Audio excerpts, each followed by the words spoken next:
ácido fólico em gestante. Eu acho importante a gente falar sobre isso. Deixa eu acender a luz aqui para vocês me verem melhor. O que acontece? Foi visto que a gente tem, em média, 30% da população com dificuldade de absorção ou metabolização desse ácido fólico. E a gente sabe que a deficiência de ácido fólico, ela aumenta o risco de malformações fetais, em especial defeito do tubo neural, lábio leporino, pré-eclâmpsia, descolamento de blá, enfim, uma série de riscos que também tem a ver, os mesmos riscos têm a ver com a deficiência de B12, mas aqui eu tô falando especificamente do ácido fólico, né? Então, como que foi feito esse protocolo de suplementação? Inicialmente, eles pensaram o seguinte, ácido fólico é muito mais barato que metilfolato, que é já a forma ativa. E é muito mais barato eu suplementar de rotina todas as gestantes do que triar para saber quem é esses 30% para eu poder tratar com a forma ativa.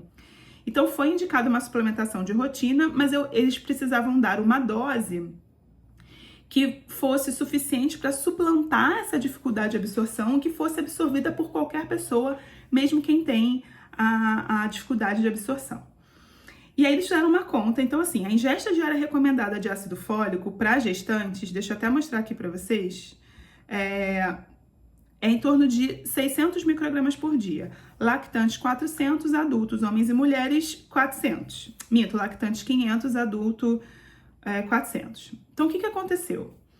Eles fizeram uma conta que é o seguinte, se eu dou, em média, 10 vezes aquilo que é a ingesta diária recomendada, 5.000 microgramas ou 5 miligramas, eu vou supersaturar e eu sei que existe um efeito residual dessa enzima e mesmo pessoas que têm essa alteração, essa dificuldade, vão absorver. Só que o que aconteceu? Essa dose tão alta para os outros 70% da população que não tinha essa deficiência começou a trazer problemas. Que problemas? O excesso do ácido fólico, ele pode trazer um risco aumentado, inclusive de alterações como autismo, ele pode mascarar uma deficiência de B12, ele pode atrapalhar essa via metabólica. Então, o que eles fizeram? Depois de um tempo, quando começaram a sair os estudos, realmente diminuiu a incidência de defeito do tubo neural? Diminuiu, mas ao mesmo tempo começou a causar outros problemas porque a dose era alta demais. E aí eles resolveram testar a dose de 2 miligramas, 2.000 microgramas, que ainda assim é umas 4 vezes acima da IDR. Eles perceberam que começou a acontecer o mesmo problema.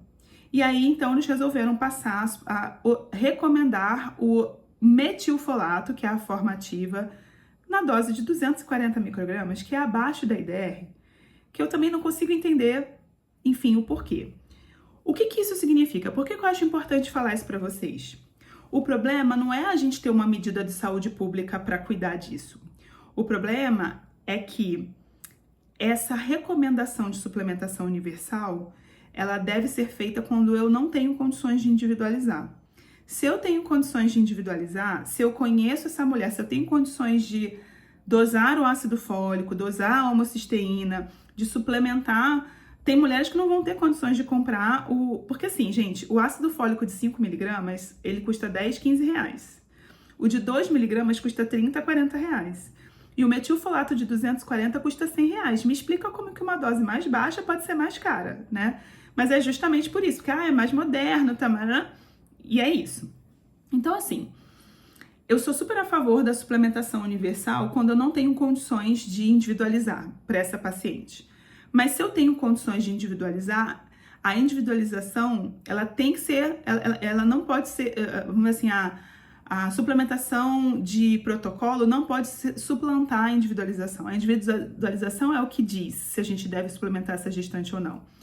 Eu tenho um caso de uma paciente em que ela acompanhava comigo por hipotireoidismo, ela era vegetariana, a gente foi acertando as doses dela, além de eu controlar o hipotireoidismo dela, a gente foi acertando e ela tinha já há um tempão uma dose de ácido fólico diária necessária para manter níveis normais de ácido fólico em torno de 800 microgramas.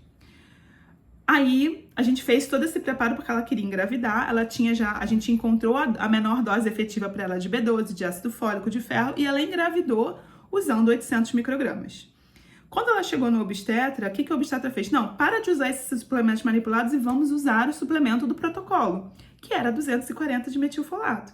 O que aconteceu com o folato dessa gestante? Despencou. Então, quando eu digo que o protocolo não pode suplantar a individualização. No caso dessa pessoa, o protocolo fez com que o nível de ácido fólico dela caísse. Então foi pior para ela do que manter o que ela estava fazendo.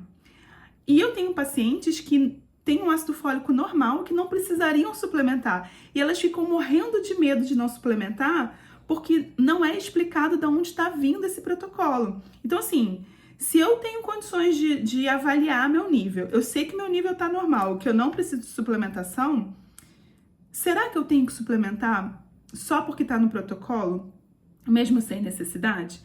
Um remédio que custa R$100 e tantos. Então, assim, eu me questiono um pouco em relação a isso, né? Quer dizer, protocolos clínicos são muito importantes para guiar na sua conduta e, mais do que isso, são muito importantes para trazer acesso e reduzir riscos de doenças em populações que não têm condições de individualização. Mas se eu tenho condição de individualização, eu não posso submeter a minha paciente a um custo e a um risco, sendo que ela não precisa. E essa é a minha grande discussão em relação ao ácido fólico, entendeu? Eu queria saber um pouco de vocês, o que vocês pensam sobre isso, se vocês já estudaram sobre isso antes, se vocês já leram alguma coisa diferente, porque essa questão do ácido fólico me incomoda bastante, né? Porque se a gente for para pensar, é uma dose menor, é mais cara, e ainda assim a gente tem essa coisa meio que universal, sem nem pensar de onde está vindo, e muita gente usando sem precisar, e muita gente precisando de dose mais alta e não está usando porque o do protocolo é aquela. Não seria melhor, quando possível, individualizar a dose? Essa é a minha pergunta, é a pergunta que eu faço para vocês.